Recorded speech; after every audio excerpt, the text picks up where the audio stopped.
এবছর আজ শেষ।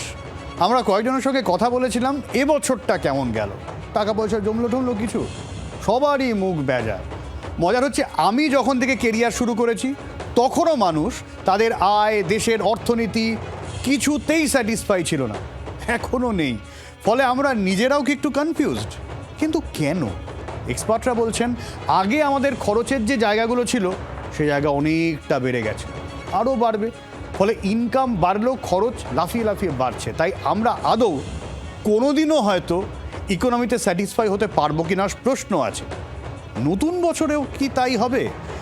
আপনারাই গেল বছরের সেভিংস আর কামাই নিয়ে ঠিক কি বলেছেন একবার শোনাই।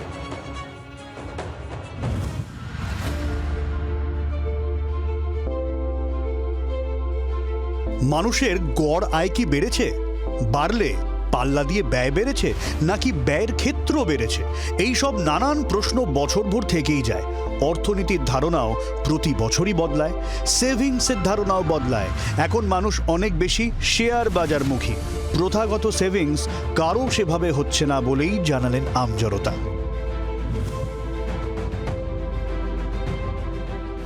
সেভিংস আমার দ্বারা হয় না, আমি পুরো হাত খোলা মানুষ। বছর ভালো কেটেছে, আশা করি আগামী বছরও খুব ভালো কাটবে। এখন তো আমরা ইস্টার্ন সেগমেন্টে তো শেয়ার মার্কেটে খুব একটা ইনভলভ নই, আমাদের ইনভলভ হতে হবে শেয়ার মার্কেটে, তবেই কিন্তু সঞ্চয় বাড়ানো যাবে, নাহলে বাড়ানো যাবে।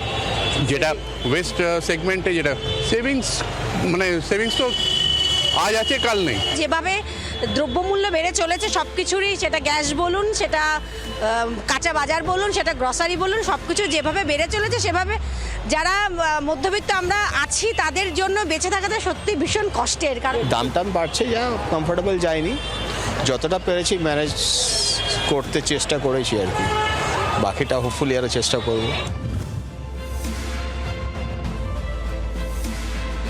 কিন্তু প্রশ্ন ছিল এই বেজার উত্তরের থেকে তো মুক্তি নেই। মানুষ কবে হাসি মুখে বলবে দারুণ আছি, দারুণ খরচাপাতি, জমানো টাকার ভালো বছর কবে হবে? আগে বলতো, মানে আমরা শুনেছি আর কি, যে একজন রোজগার করতেন তাতে 9 জন খেতে পারতেন, তার জন্যই আমরা বলতাম নকরি। তারপরে শুরু হলো যে 4 জনকে সংসার চালানোর জন্য একজন রোজগার করলেই হবে, তখন বলা হতো চাকরি। তারপরে হলো কি, সেটা যে একজন লোক রোজগার করছে তিনি তার নিজের স্যালারিটাই জাস্টিফাই করতে পারছে না, সংসার চালাতে কষ্ট হচ্ছে, তখন সেটার নাম হয়ে গেছে বেতন।